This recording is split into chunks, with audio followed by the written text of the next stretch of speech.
Okay, here's what we're going to do. It's not working for Ryan either on his account, so it's across Zoom.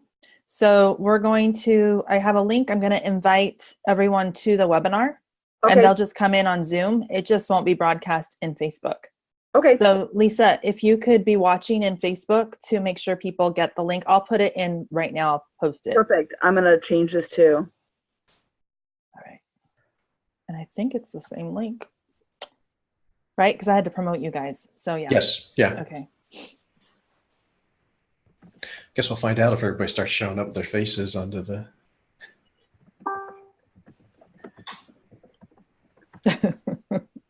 That's the worst because a lot of people don't realize. Right. You're on candid camera.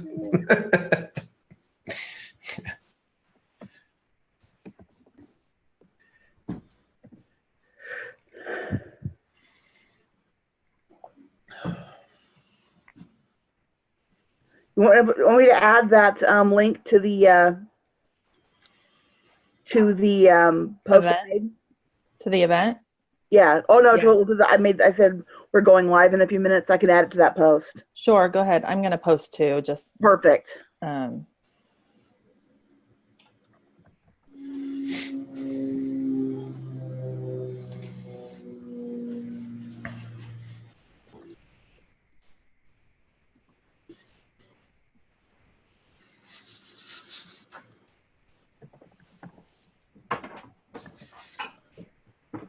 I can upload it into YouTube and post the link. So there you go. Okay. All right. So it's going to take a few minutes for people to come in. That was fun. It's always right at the last minute where you're trying to get everything ready. It's like, I thought we were fine, right? Ryan started having that problem a while ago, and then other people have had it. I don't know what the deal is. And Jim said to clear your cache, but yeah, anyway, I'm just glad he was going to share his Zoom. Yeah. He has company coming over. He's like, got to make me an admin. So I can, I'm like, okay. And then it didn't work. Right. Sorry. Okay. Hold on. Maddie, can you please get these cats out of here? They're going to like knock things over and be really loud. They're growling and stuff.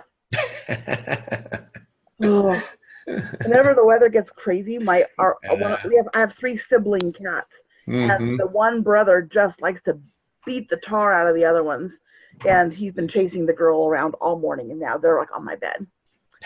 Shiro is right down there. Oh, when the Shiro's out, we're good. The rest of them can be in here. They don't do it, cause me problems. All right. Look at your hair. Yeah. Cool, we got people coming in. Yay. Sorry, guys. So sorry. Hopefully more people will get that notice. Right. Man, we've been trying to broadcast and it's just been spinning. We're trying every trick in the book, and it's just not been. Right. Not working. Not working for us. I think it's a Zoom issue. It is a Zoom issue. We've tried multiple accounts. So really glad to have, actually this was Ryan's idea. Just invite them into Zoom. Oh yeah. Very smart. And did you say that you can then post this onto Facebook? Right. So it's recording on YouTube. I'll put it on YouTube and then share that link in the group. So if you have to get off early or something like that, then we're totally fine. But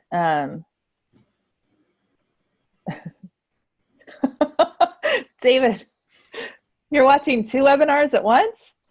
Not sure how that works. Okay. You know what, guys? We actually weren't planning on and having you guys be in Zoom. We were going to be broadcasting in the Facebook group. That was the whole plan. That's something that Zoom usually lets us do. But they're across the board just having some technical difficulties, and it was just spinning every time we tried to do it. So we invited you into Zoom. So sometimes it's hard to have Zoom people and Facebook people and looking all over the place, trying to make sure we're answering all the questions. So it's easier to have everybody in one place. But this works. I know we're still getting more people in. Let's just wait a few minutes. Yeah, give it a few seconds. I'm going to go back and make sure that everybody's seeing that what we're doing on Facebook. Okay. we are recording this, and so I'll upload it into YouTube and send the link, put the link in the Facebook group so you can watch the replay. Multitasking, I don't know how, I'm sorry, I'm laughing at that. Watching 2 webinars at once. That's pretty good. I don't know if I could do that and have anything stick. Right. That's funny. Anyway, so sorry for the delay. I just appreciate everybody's patience, and we do. Frustrating. We got on early. We were ready to go. That's right. That's right. Like, let's go on in a little bit early and talk to people and say hi. And just kidding. Right. Well, that's okay. You guys, we value your time. We know that you have other things to do, and we're sorry that this is taking a little bit, but we really want to make sure that you have a chance to join the link and that you're going to be able to get some great information here. We've been kind of discussing the different ways to use PPC, and what Jenny and Rob have lined out for you guys is so cool. I know I use a lot of 80s slang terms, but this is killer, you guys. Awesome. I love it. So I can't wait to get started. We'll give it another minute or two, Jen. What do you think? Yeah, sorry. I think we need to give people time to come in. We're still getting people coming in. So yep. David's right. He says this is a busy day. We have Live with Lisa. Right. We have Jim. Yeah, Jim and Nathan will be on right directly after me with the talking about VAs. So lots of information being disseminated today. It's a good thing. Sponge day. Just like soak it up. Right. Then take the rest of the week to digest and then action. Absolutely. Okay. All right. Let's see what we've got. We've got 19 folks here right now. Do we want to go ahead and just kind of kick it off a little bit? ID. Hold on.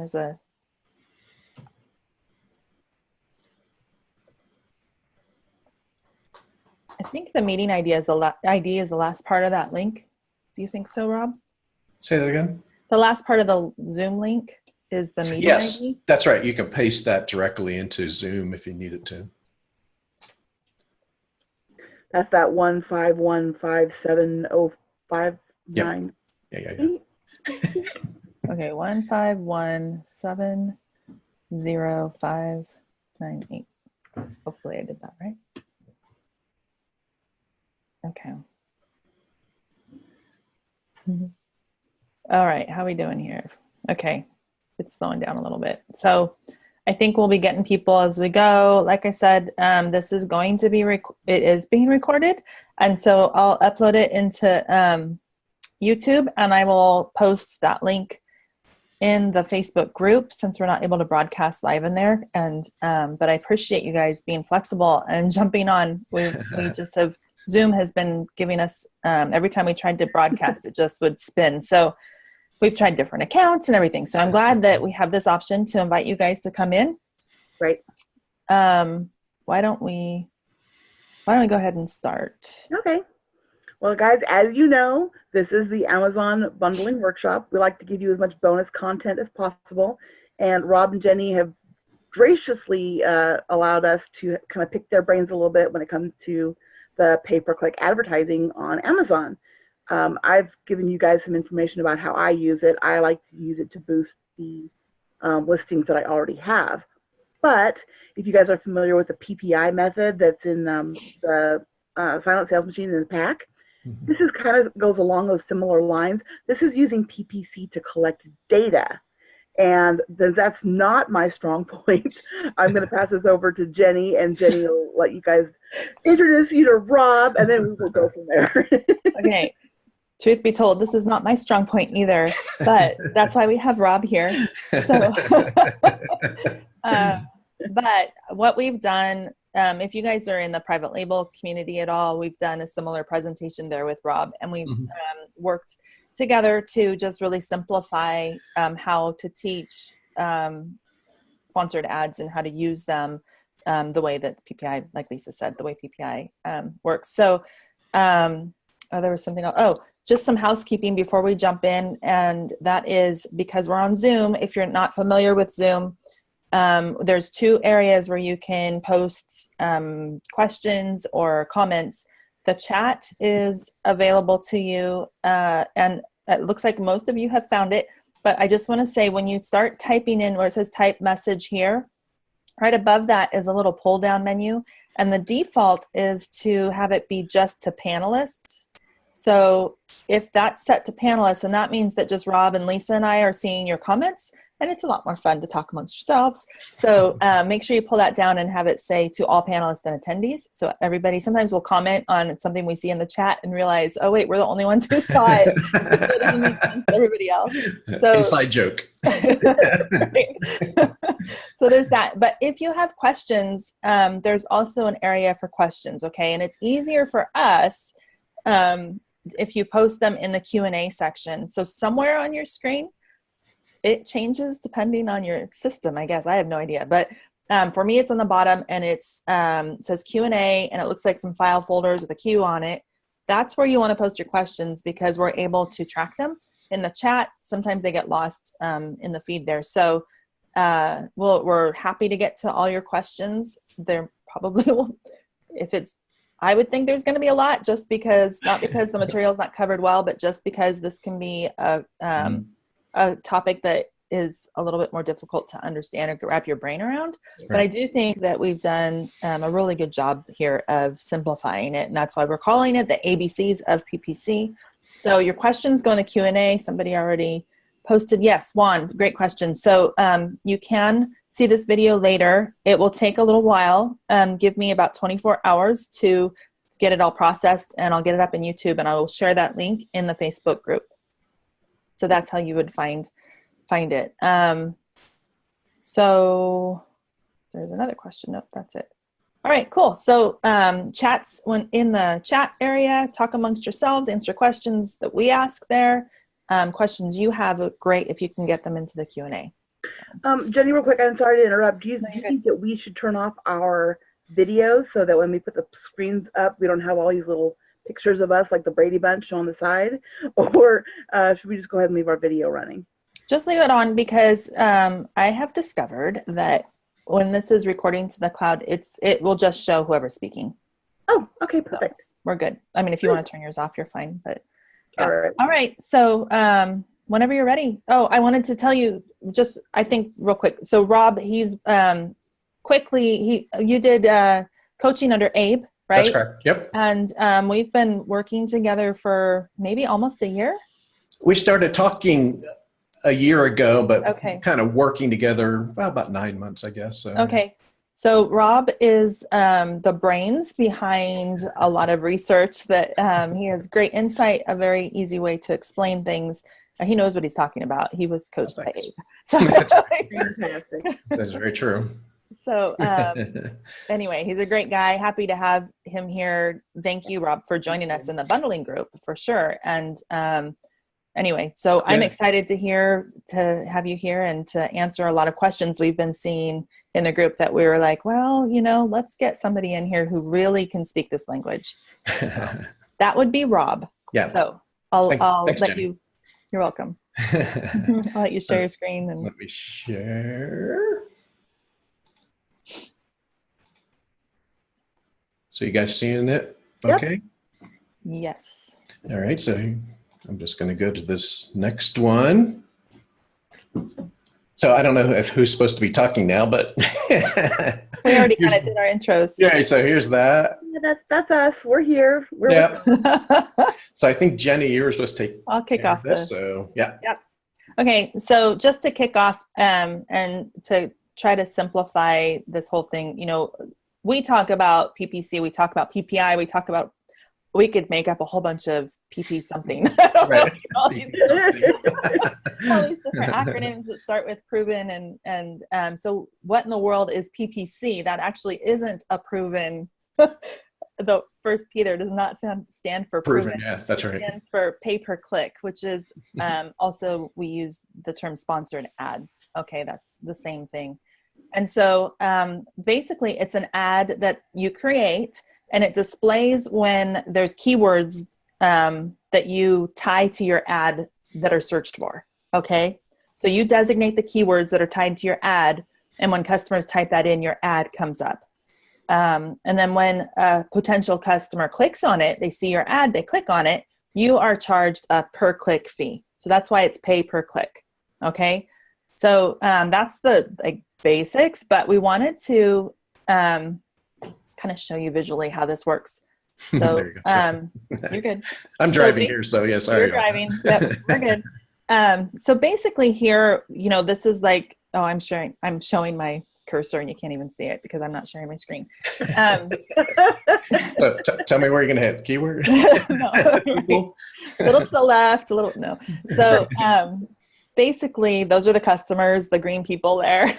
And they type in, when they're searching for something, if you're searching for something and you're the customer and you're typing in a keyword, a search term, a key phrase, those all mean the same thing. Whatever you're typing in to search for, and then that brings up and triggers ads to show up. Okay, sometimes there's no ads. If those keywords aren't tied to an ad, then there wouldn't be an ad that would show up. But the idea is if they're typing in a keyword that you've designated with your ad shows up, and then that leads to more sales, right? And that's what Lisa was talking about. She does ads to be able to get more sales momentum. So you've all seen these, whether you know it or not. Here's an example of one on a page. Usually they're at the beginning of your search results. They're in a few places on the page, but you definitely see them at the beginning of search results, and it has that little sponsored, the arrow's sort of pointing to it there on that first picture, but the little sponsored words there that are grayed out, so it's a little bit subtle. Right. But that is, those are ads, and sometimes you'll see that those don't even fit with the search terms. Mm-hmm. That's kind of funny. One of my pet peeves. Yeah. Well, it's actually, and that's mainly when Amazon doesn't know what it's trying to present. So it puts something up, it does its best guess. Well, sometimes I've thought, we'll get to it. There's a strategy there, I think, where you can go and put when people are looking for something, it's kind of that, they might also be interested in this other thing, right? Yep. That makes sense. Okay. So that's what PPC is, or what sponsored ads are, but why do we do them other than what we've already talked about, and that's to get some sales. Well, we're going to talk about using ads to get data. Okay. So you enter in your keywords, have the customer enters in their keywords there, your ad comes up, they click on it, it goes to your listing, they're excited to buy, you make some money because they saw your ad show up on the first page. Okay. That's really cool. But we're going to talk about buying data instead of buying sales. That's kind of what you're doing when you're doing an ad, like the way Lisa's doing it. She's buying sales. She's investing some money so that she makes a higher profit on later, right? So she's putting money in buying sales. We're going to talk about buying data, okay? And why you'd even want to do that.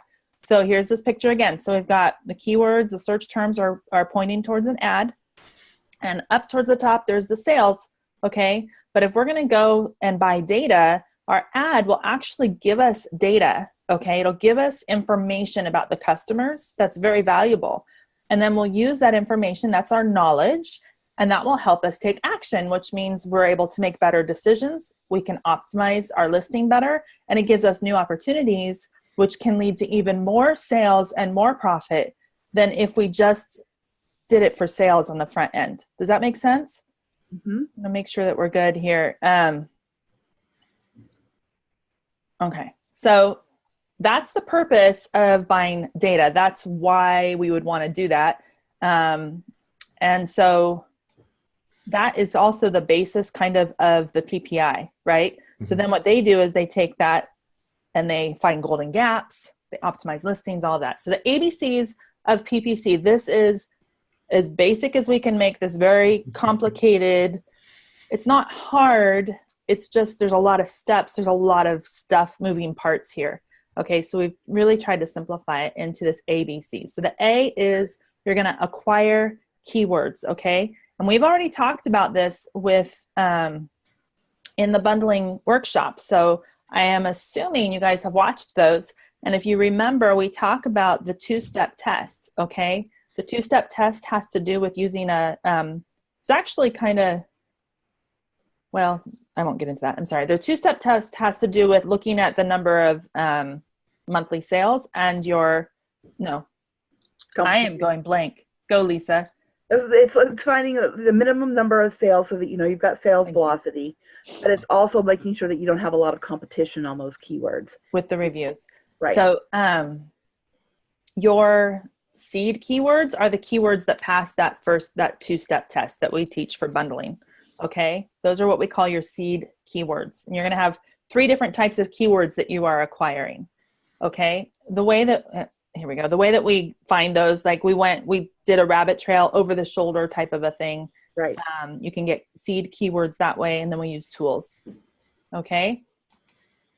The second type of keyword that you're going to be finding for your ads are what we call supportive keywords. And these supportive keywords are 3 to 5 additional keywords pointing to the same product that also pass that 2-step test. Okay.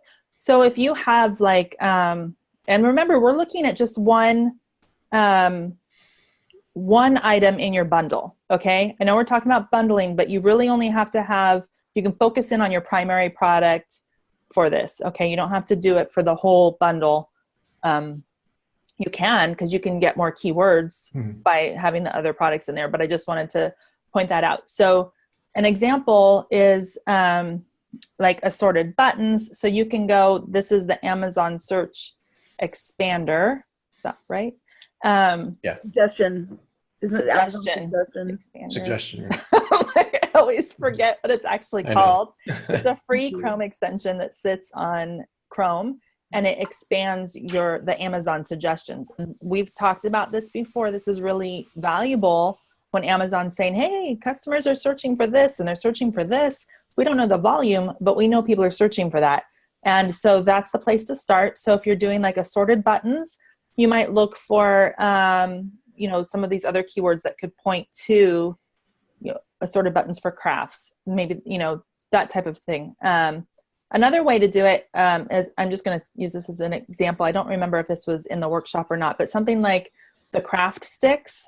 They're like a tongue depressor. It's a craft stick. And there was another name too. I can't remember, but you can find different names of the same product, different keywords that point to the same type of product that you're selling and validating. And you want those keywords to pass that 2-step test. Okay. Number 3 is the third type of keywords we're looking for, what we call low-level keywords. Okay. And these keywords don't have to pass the 2-step test. You're just going to be looking for like 10 to 20 related keywords that point to the same product. They don't have to pass the 2-step test. These are called low level. So we don't really have any data that says these are really good hot keywords or landing zones, as some people say.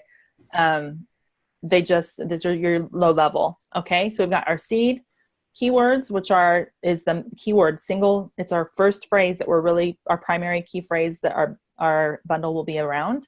Then we have the supportive keywords, which is 3 to 5 additional keywords that pass that 2-step test that point to the same product. And then we have low-level keywords, which will be 10 to 20. And we're going to use all of these in our ad. Okay? So that was A. And B is to actually get in and build your listing and your campaign. So again, we're going to take these keywords, and I would recommend that, even though I absolutely hate spreadsheets, I probably would recommend that I definitely recommend that you would put these keywords, you want to track them. Okay. You want to have them somewhere where you can just copy and paste them. And a spreadsheet's a great way to do that.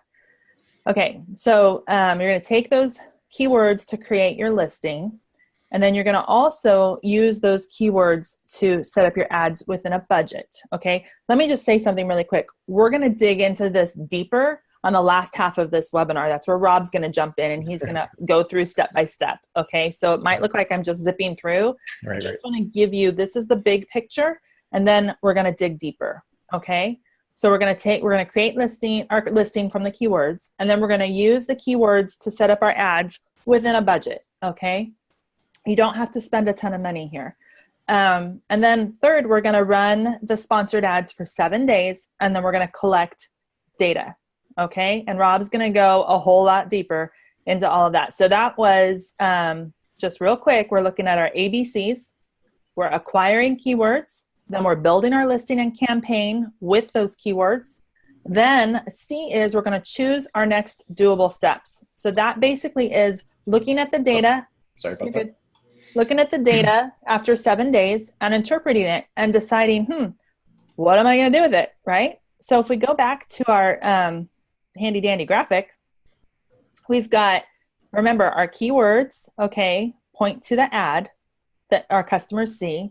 That can generate more sales, okay? But what we're suggesting is that you're better off even.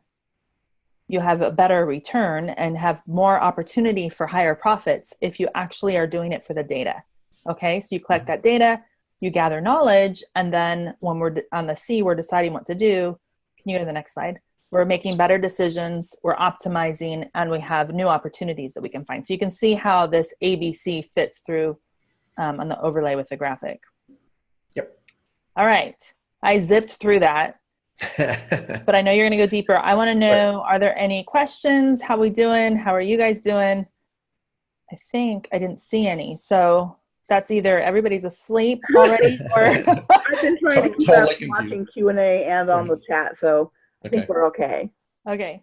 Awesome. All right. Take it away, Rob. All right. Hey, everybody. So I'm going to try to keep this painless because I know most people that do this are not data type people or like spreadsheets like I do. So trying to keep it simple, even though some of the things I'm going to say I think are simple may be difficult for you, but I'll try to simplify it as much as I can. So this first graph may be one of those that like, what the heck is going on here? So it's my version of kind of what Jenny was just talking about in the whole thing of, going through the ABCs of the customer search term and collecting data. But I just wanted to talk a little bit more about how those pieces interact with each other a little bit more to make a decision of how your ads are going to run and where that information goes. So again, we start off with the customer search in Amazon. If you have a keyword phrase that's part of that search that's both in your product listing and in your sponsored ad, and Amazon, through its algorithms, the computer programs that go through, determine that it's relevant. And usually that determination of relevancy is the keyword phrase is mainly, currently at least, in the title, and specifically at the beginning of the title, gives a lot of weight for relevancy to determine that, yes, that keyword phrase and your product listing are the same thing. So let's have an opportunity of showing that ad. And again, the sponsored ad you've got to be targeting that in an ad. If that is true and it's relevant, then it's eligible to be shown, but it may not show. And so why might it not show? Mainly it's the bid amount. So if you're in a higher competitive area and you don't bid enough, it's possible your ad is not going to show. Or it's possible if you don't bid enough, it'll show, but it's going to show at a very low level spot where people won't see it either. So it's like on page 6 or something? Yeah, exactly. Right. So that becomes, will it show up or not? And then we're going to get some information to see what's going on to determine, is it, first showing, and then where is it showing type thing, or at least what information are you getting, not necessarily where it's showing. So in your sponsored ads, and in this process we're going through, we're trying to collect data. And so where we get that data is in the search term report that's over here. And the only way that information goes into the search term report is if you get a click on your ad, right? Your ads may show up in locations, but if you don't get a click, then it won't show up in the search term report. And the search term report, which we'll talk about in a moment, has the actual customer search term that they put in, that's up here, that drove this whole process. So if you go through this whole process and everything, but nobody clicks on it, it's not going to populate this report to be able to get the data that you need. And so what drives clicks? 3 main things that usually drive the clicks. It's your main image, your price, and your title. So you want to do whatever you can to make people, to entice them to click on your ad. A lot of times that's price. Whatever your competitors are, come in a little bit lower, have a compelling title there that would get them, and obviously the image also. Also, with regards to the sponsored ads, your ad spend becomes what your clicks are times your cost per click. So whatever that is, if it was $1 and you had 100 clicks, that's $100 you would spend. Again, not saying that you have to spend that, but that's just how the math basically works out on that. Your charge for your cost per click becomes based on your relevancy that we talked about here. And Amazon's algorithms, nobody knows for sure, but they define a quality score. And some of it is based on the listing that you have set up, especially the title, the keyword phrase, how competitive it is, how long your listing has been if it's brand new versus it's been there for a while. Have you gotten sales before? How old is your current vendor account? So all of these things tie into this CPC. Once you start getting sales and you get efficiency, and Amazon saying, hey, when I show this, people are clicking and buying on it, they'll start decreasing your cost per click. So there's great benefit. It kind of spirals going forward. Most of the things that we just talked about with regards to setting up your listing is more algorithmic. It's like nobody is personally looking at that. It's all driven by many factors. But once you get to the point of people clicking and they come into your listing to get the sales, that's where having a decent listing is important. You could have a very skeletal listing here and still do well on all of these things, but you may not get sales if people really aren't getting the benefit that are listed there, price, those type of activities that separate yourself from other competitors to entice them to buy on that. But that's kind of after the fact. That's going through. And just a couple other little things here, just a couple math, you talked about click-through rates. That's just your clicks divided by impressions, and your ACoS, which is your advertising cost of sale, is your ad spend divided by sales times 100 because they're percentages. So I hope that wasn't too painful. I was trying to get a sense of that process of what goes through and what drives what and how those pieces are interrelated. Mm-hmm. So one thing, can you keep it up for, that I heard you say, and I think is important to just draw a little bit more attention to, is you were saying you want them to click on the ad. Mm-hmm. So that's where, when you're creating your listing, you want to make sure that you have a good title, a good image, and a good price so that they are enticed to click on your ad. And you mentioned that. But I just wanted to say, because we're not really getting into creating your listing in this webinar, but those are 3 things that you want to take into consideration because they affect whether or not people will click on your ads.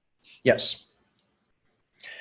And just a little thing here, just because it's color coded, I just wanted to point out like where these numbers come from. Point up into the different locations here. These clicks show up here and here, CPC. Pretty obvious, but I just wanted to make sure that you can kind of see how these areas impact these different areas or formulas. So I just wanted to touch base also about why PPC, kind of a revisit. We talk about, collecting data, but there's a couple other type of things that I just wanted to kind of go a little deeper in. Mm-hmm. And that is when you run ads, Amazon is giving you preferential treatment versus somebody that's not running ads, mm-hmm. right? You're basically paying them, so they're giving you a reward, if you will. And if you get sales, they're going to reward you by a lower cost per click. So it kind of goes hand in hand.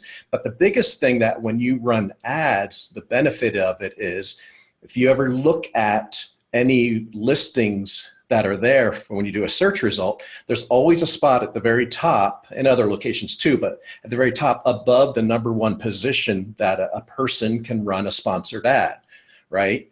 So the reason that's very powerful is you could be brand new, you create your listing and put it up today, and you could be in position 1 immediately, mm-hmm. if you do sponsored ads. If you're waiting for organic sales, one, you may not even show up for that keyword, or you may be buried so deep that nobody's going to see it, right? So you can get above your number one competitor, the number one organic listing immediately. So there's some other benefits of getting PPC beyond just the collecting of the data. And that process then will help you get the clicks and everything else we need to drive the data processing. So let's talk a little bit about the acquire the keywords.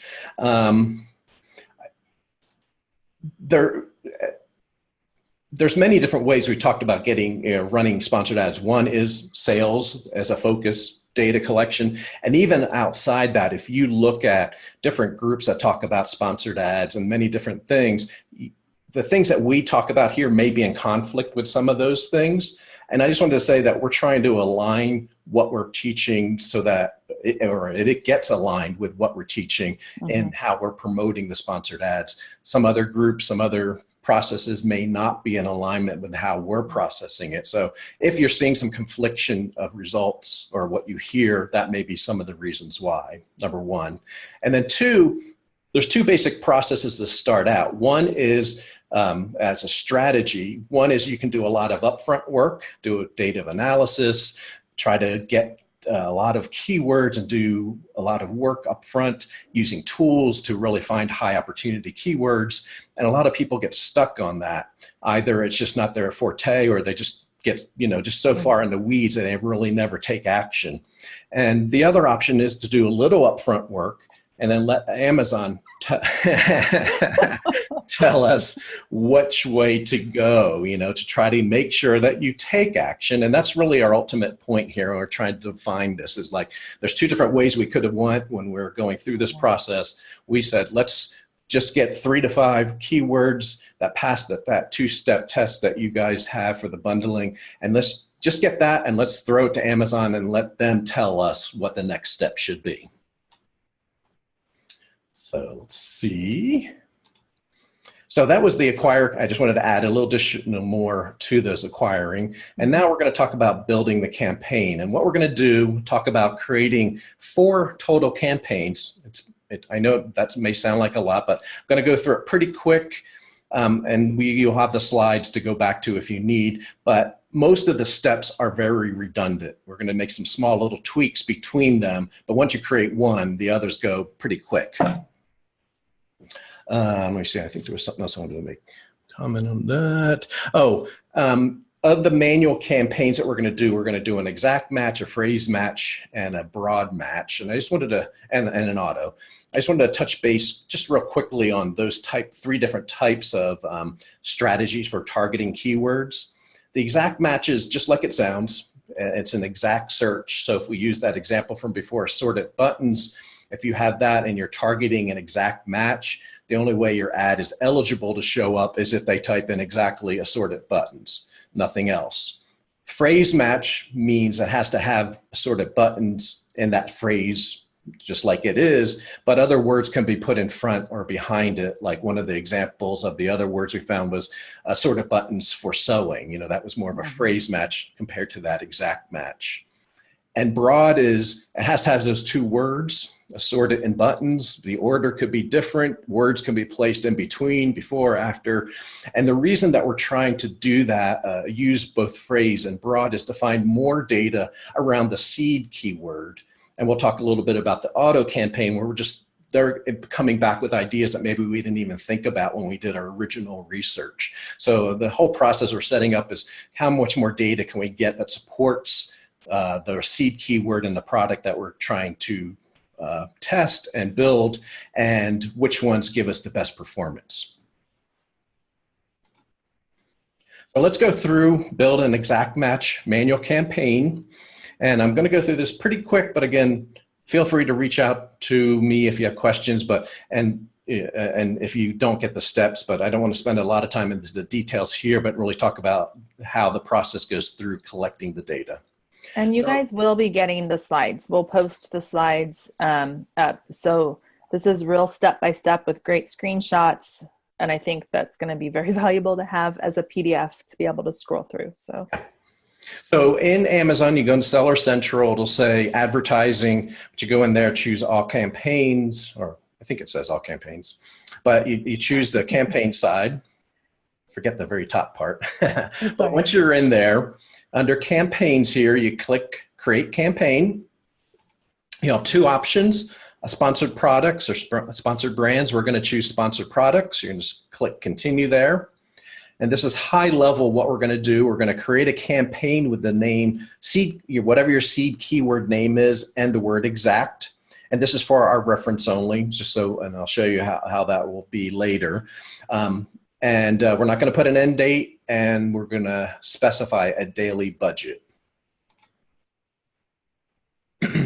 So under the campaign name, like I said, our seed keyword was assorted buttons, and we're just going to put the name exact so that we can identify this later that this was the exact match campaign. No end date.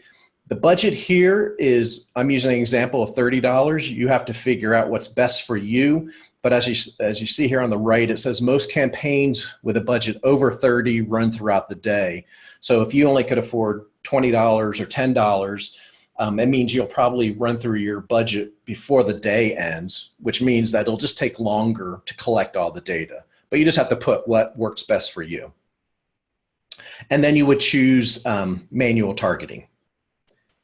And then what we're going to do, we're going to set initially the default bid high because we want to identify, okay, I'll show you in a moment, we're going to choose $3 to set the bid to. We want to see, okay, what am I actually being charged? So we're trying to get a sense of how competitive this keyword phrase really is.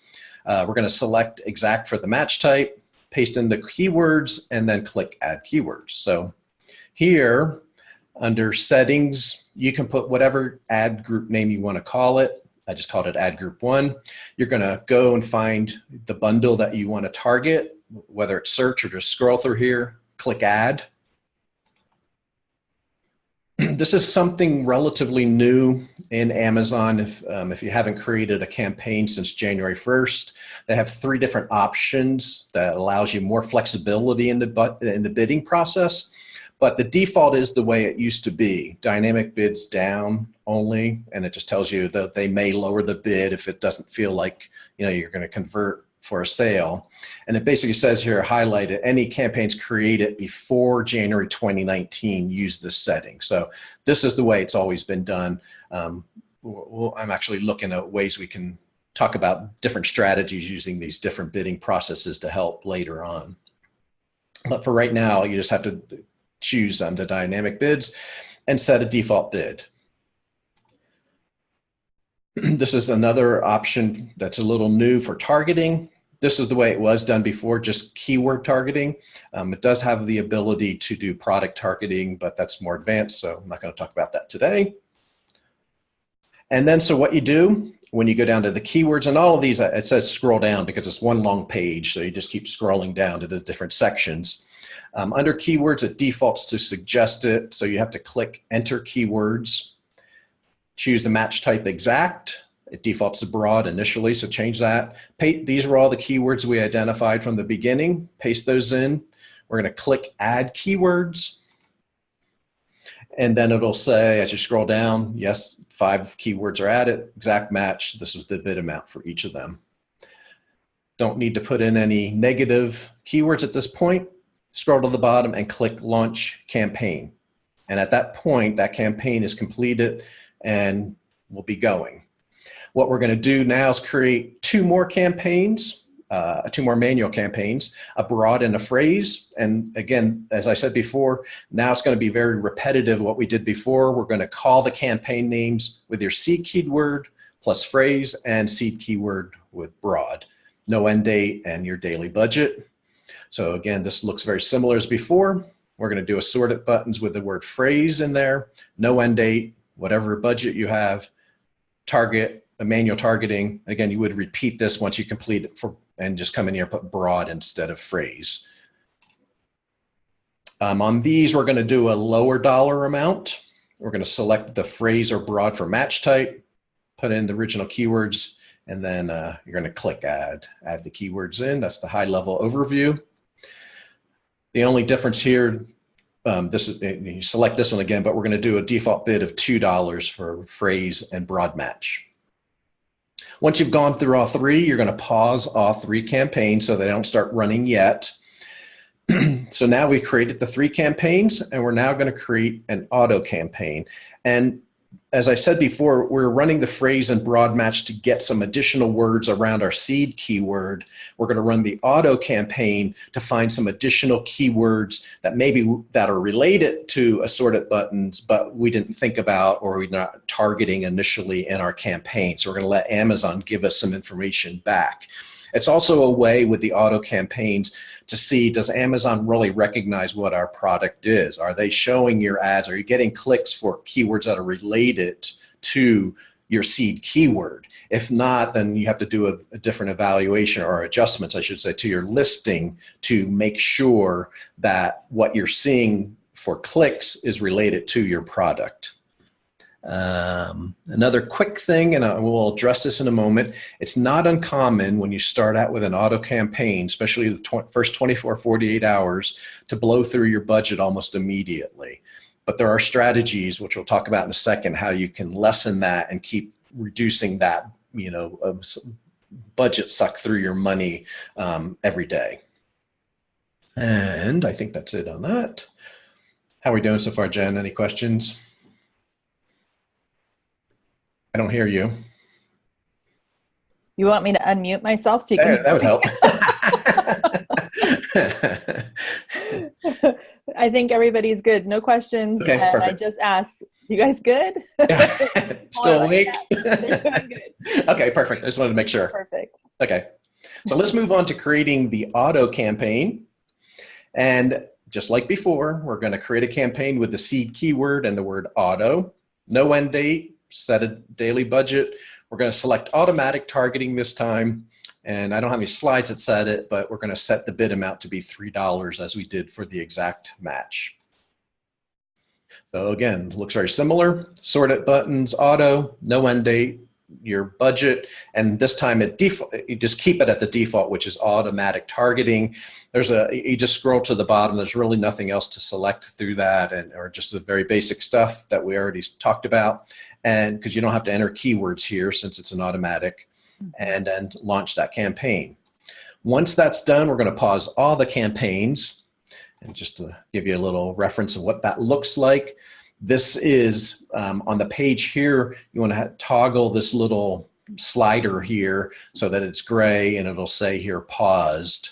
So you know the campaigns are paused. And this then shows you, we'll reuse the names exact, auto, broad, and phrase so you know which campaign is associated with what type of targeting that we're doing. And so the reason that we paused everything, and this may be a little confusing, this part here, so I want to make sure we clarify it. When we're doing the auto campaign, we want to add the exact search terms that we created for our exact match as negative in the auto campaign. So the reason that we're doing that is we're already targeting those keywords in the exact match manual campaign. We don't want to duplicate that and have the auto campaign also targeting those, right? So let's try to find additional keywords that we didn't target. And so we have, in order to basically say, don't look at those keywords, we need to put those as negative keywords into the auto campaign. So you can see here, I went to the auto, all campaigns selected sorted buttons auto for the campaign. At the top here, there'll be an option here for negative keywords. You'd click that. And after you click that, you'll have a button that'll say add negative keywords.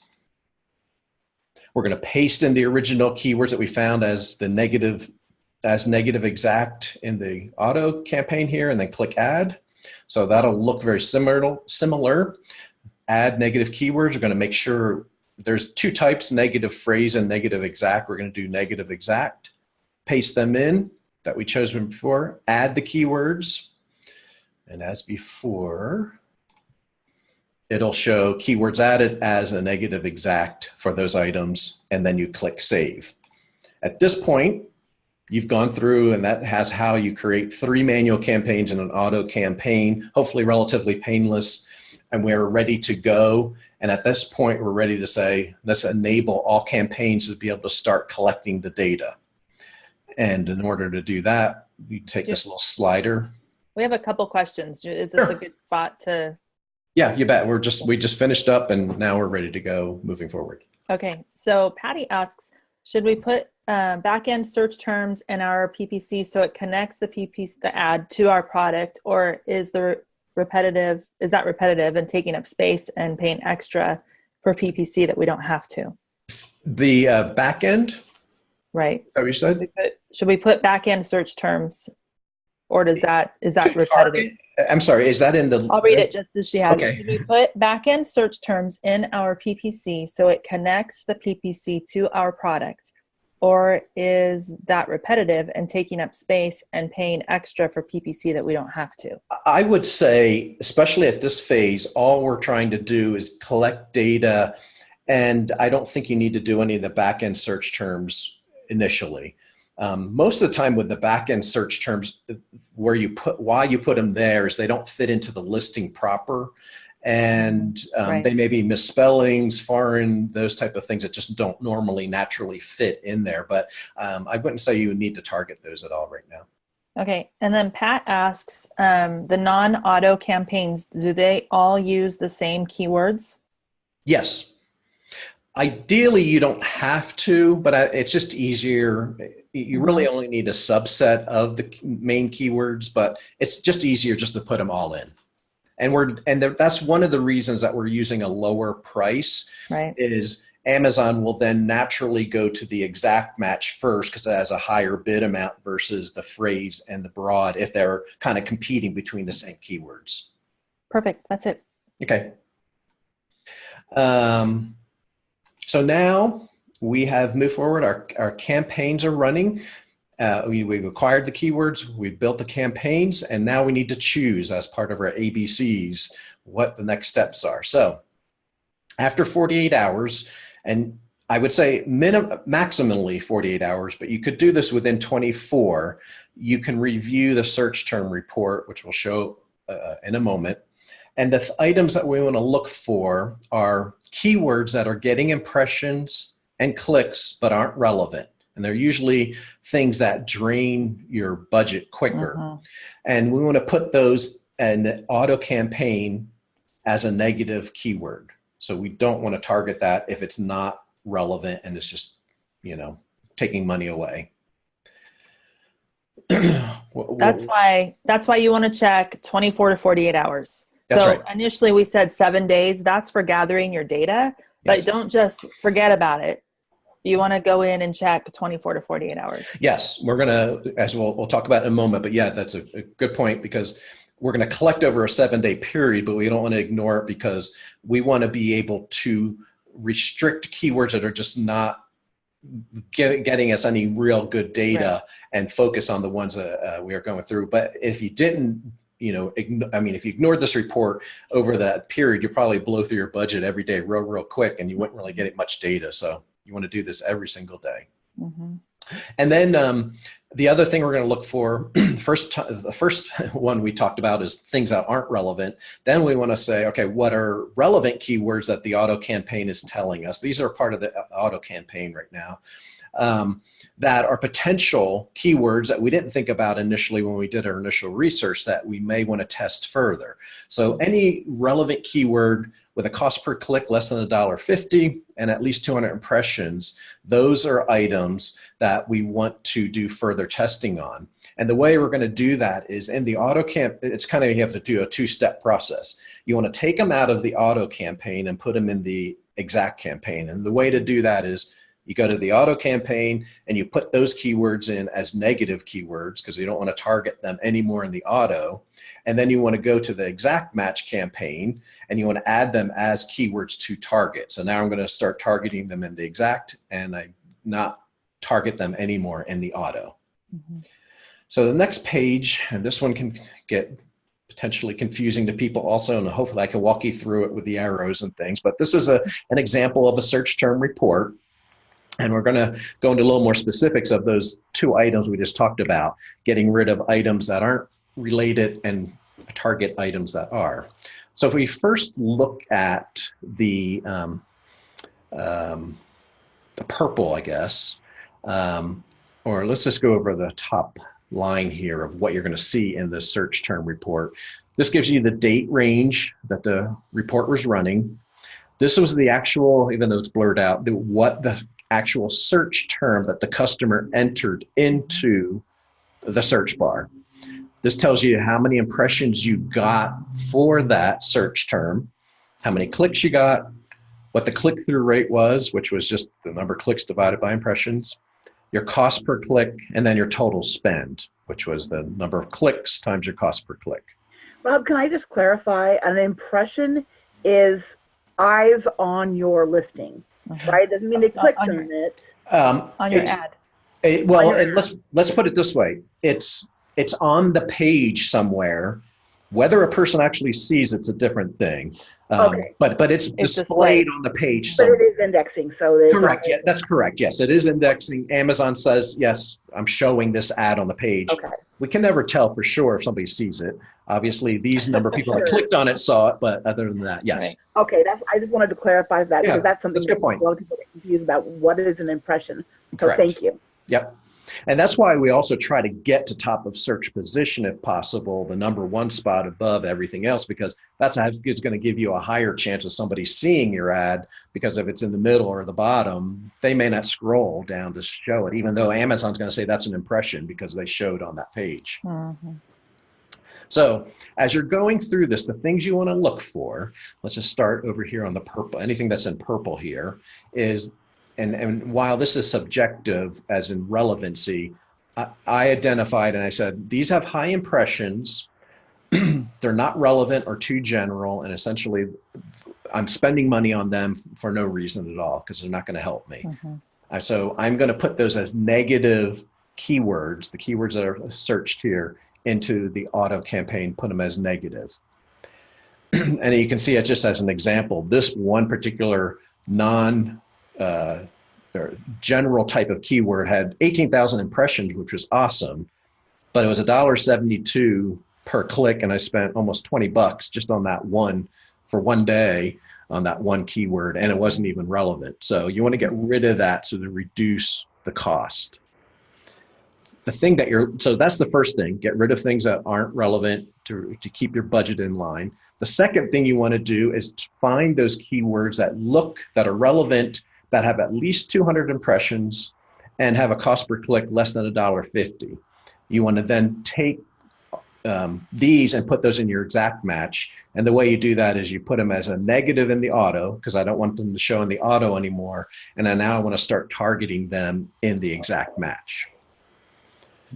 Hopefully that shows those pieces. And if there's questions on that, if you need further clarification, feel free to reach out and contact me. As part of the report, also what you might see are ASINs. So you'll see under the customer search report or terms, you'll see an actual ASIN of a competitor's product. And a lot of people are like, well, okay, why is that there? What does that mean? So essentially it's a path to your listing. So the customer put in a search term, they went to the competitor's product, which is the ASIN. They scrolled through the listing of the customer's product and saw your ad and then clicked on your ad within their listing. And then because they clicked on it, it shows up in the search term report.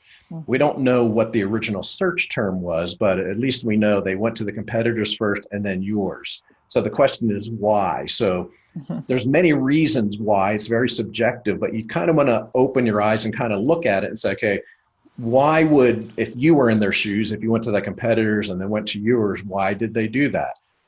Do you have a better price possibly?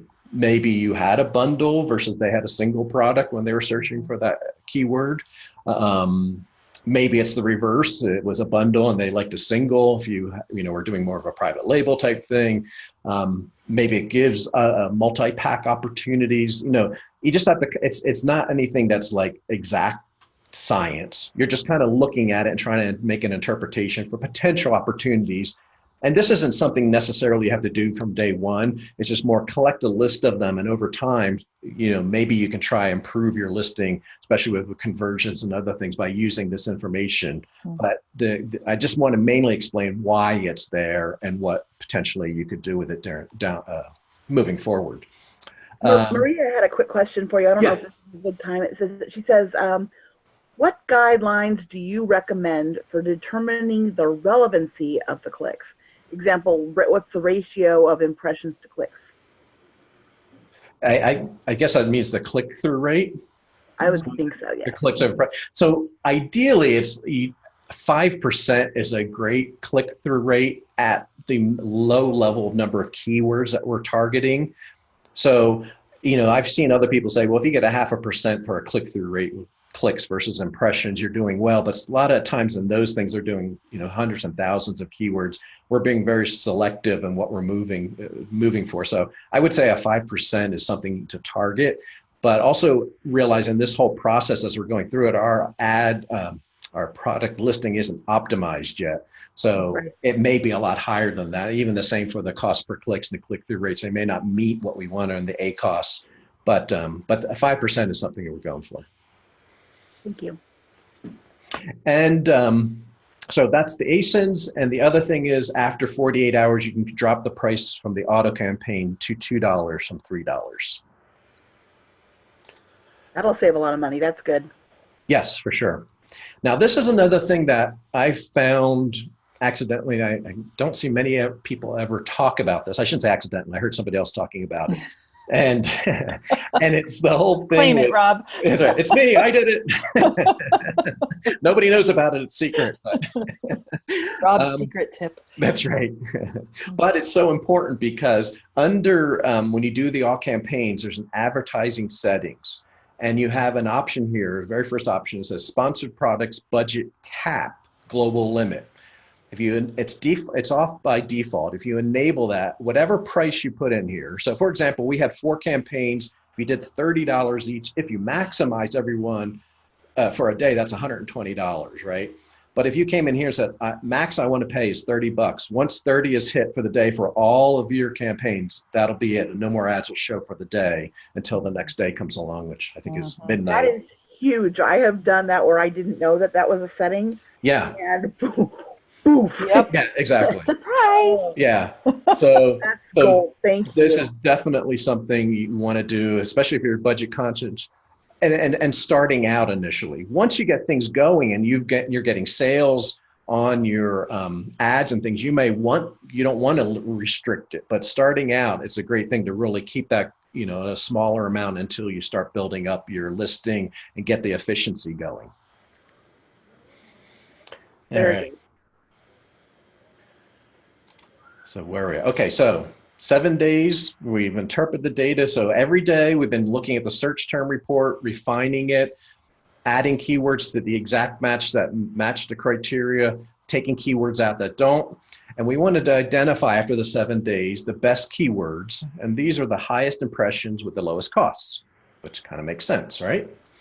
And so deciding what to do, the first thing is after the 7 days, we can pause the auto campaign. We can pause the broad and phrase campaigns because it's done its job of just collecting data over that time. However, 7 days may be too short of a window for you if you're not really finding some additional keywords that meet the criteria with at least 200 impressions and $1.50 cost per click. Or if you're saying, I'd like to see if I can find some more. You can either do some more searches for some keywords like we started at the beginning and add those to the campaigns, or you can keep the campaigns running for another week. I would say after 14 days, that should be more than enough to get the data that you need, but usually 7 is enough. So how to optimize. So when you're starting out currently in Amazon, the best thing to do is the title. And you want to have the title. So if you decided, let's just go back to our original keywords, assorted buttons was our seed keyword, and let's just say assorted buttons for sewing was really a much better keyword with regards to impressions and the cost per click. You would want to update your title to have assorted buttons for sewing at the beginning of your title and continue targeting that in your exact match campaign moving forward, and then keep analyzing that and seeing how the results come about and see what kind of click-through rates that you're getting, your cost per clicks, and those type of things. And then, it doesn't hurt to always find additional keywords and keep looking, but that's more down the road. But I would say at a minimum, after a 7-day, revise the title to match that best keyword that you have, and then move forward, because then Amazon's going to reward you if your listings are doing well and you're actually potentially getting any sales with a lower cost per click, and they will actually start showing your ad to more places, and also will then help your organic rankings moving forward. And another thing is, as things go, if you have an opportunity to do further enhancements on your listings, the bullet points, the descriptions, those type of things, to try to make it more enticing for people that they want to click on, as a human reading your ad or your listing to make those decisions. And performance over time should improve, just like we just talked about. As you refine that and optimize your listing, Amazon is going to reward you for a lower cost per click. Your click-through rates are going to go up. Sales should theoretically go up. ACoS should decrease. And the exact match manual campaign you'd want to keep running indefinitely. And especially as these performance indicators start improving, even running it and you're being at the top position should cost you a lot less. But mainly you just want to make sure that you don't want your competitor, even if you got to organic position 1, have a competitor come above you and be at the top position. So usually that's a good strategy to keep going moving forward. And this is what we went through a little more in depth, but the ABCs is we acquired the keywords, we built the listing, didn't talk much about that, but we created a skeleton listing, created the campaigns, and then we did our next steps in evaluation. Perfect. I have a question for you that we didn't really touch on. Sure. You kind of did. You've got your 4 campaigns and they're going. Yes. You said that you can go back in and add negative keywords. Yes. I wasn't aware that you could actually alter a campaign once you created it. So you can go in and you can change those keyword phrases around, or do you have to create a new campaign for that? When you say create, update the keyword phrases. Say what's assorted buttons and assorted buttons for sewing, but you want to take out assorted buttons pink, okay? And you wanted to put assorted buttons pink into the negative keywords. On the auto or the manual campaign are you talking about? I guess any of them. Yeah, you can definitely update them. Usually in the exact campaign, you don't necessarily have to put it as a negative. Usually you just can toggle that. I don't want to, I can pause it, essentially, that particular keyword. And can you add keywords to your, you can add them as well? Okay, that was something I've never done because I didn't, for some reason, think you could. Yeah. That's really great news. All right. Thank you. So, Rob, Elaine is asking, she said you would only do this on your personal listing, not ones that you're piggybacking on. And I know that the ads only run if you have the buy box. Correct. Is that what she meant there? Well, I'm wondering, right. So when you have when you're getting on another listing, somebody else's listing, would you run ads on those listings, or would you only run ads on listings that you're creating? Now this is the bundling group. And so the whole point of bundling is to have a unique listing. Okay. Something you create from scratch. And this is an amazing strategy to use with your bundling. But the question, as I understand it, is, would you use it for listings that you're? Yeah, like if you're doing RAOA or whatever, jumping on listing, people do it. I normally don't, but I know other people have, and I think a lot of people, if they do, they may want to do it at a low cost per click, and just try to see if they can drive a little bit of sales. But you're right. It doesn't, you're only going to be charged if you have the buy box, right? So if you're only getting it for an hour a day at max, spread out throughout the day, that's the only time your ad will potentially show up. So I haven't personally done a lot of that, but you could, but it's something that I normally don't do. But I think of what I've heard people do is they usually do a low cost, bid amount. Right. That makes sense. Yeah. Cool. Are there any other questions, guys? Isn't Rob amazing? Really amazing. I know that some of you guys, somebody was asking, when is the video going to be available? I need to rewatch. I know, and I apologize for going so fast, but I know we had a lot of slides, so I wanted to kind of. No, it was perfect. And you will have access to the replay. It will probably take me 24 hours. I might get it up late tonight, but it takes a little while for it to process, and then I've got to get it up on the YouTube, and that's a whole nother little while. Yeah. So, okay, there is one more question. Oh, nope. Awesome. Okay, so here's what I would like to ask of you guys. If you enjoyed this and really felt like it was helpful for you, would you mind jumping over to the My Silent Team Facebook group and just giving Rob some kudos there? Yeah, and thanks. Hey, this guy knows his stuff. He did a great presentation. And I wanted to also say I will put the slides up. I can do that right away. So we'll put the slides up, and that will be in the Facebook group within the next 20 minutes. And then as soon as I can get the video, I will add it to that post. Okay? Yeah, Rob, you made a confusing and technical process understandable, relatable, and I had a lot of aha moments. So thank you for for being here and for teaching it in such a approachable and easy to understand manner. Awesome. Very well done. Thank you. Well, thank you very much. I'm glad that you were able to get that, and hopefully other people did too. So that was my goal. I know it's a tough thing for a lot of people to wrap their heads around sometimes. Right. And I'm trying to do that for you guys. So yeah, pleasure. Well done. Good job. And that global limit switch. Yes. Is the price of admission right there, Yeah, covers there that. Okay. That's right. You missed that one day. That's right. 100%. And make sure you review your search term report every day. So super critical. And make adjustments to it. To your awesome. Perfect. Great. There's no questions. I think that's a good sign. Yeah. So we did add Rob into the group. So, if there's questions you guys have there, he's offered to answer them. Mm-hmm. So, but yeah, I would really love it if you guys would go over to the My Silent Team and just kind of give some praise there for what he's done. He's very helpful in the private label group as well, and would just like more people to know how great Rob is. So thank you. Absolutely. That's awesome. Thanks, guys. Thanks so much for being flexible. Thank you, Rob. Thank you, Lisa. You're very welcome. Thanks. Bye, guys. We'll see you in the group. Bye. Hey, guys.